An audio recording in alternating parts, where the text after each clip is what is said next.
In this video, I'm going to show you how you can easily find your Steam ID. Be sure to watch the video to the very end so you don't make any mistakes.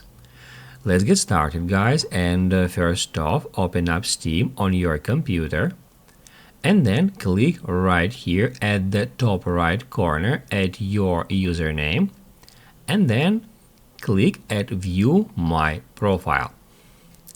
Once your profile is loaded, you might have noticed that right over here, just underneath that menu, it shows that kind of address bar or URL, and basically that's where we can easily find our Steam ID. So first off, we need to click at that URL.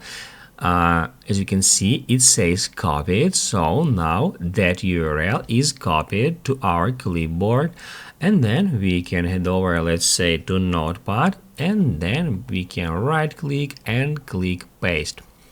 That's our Steam URL, and that string of numbers is our Steam ID.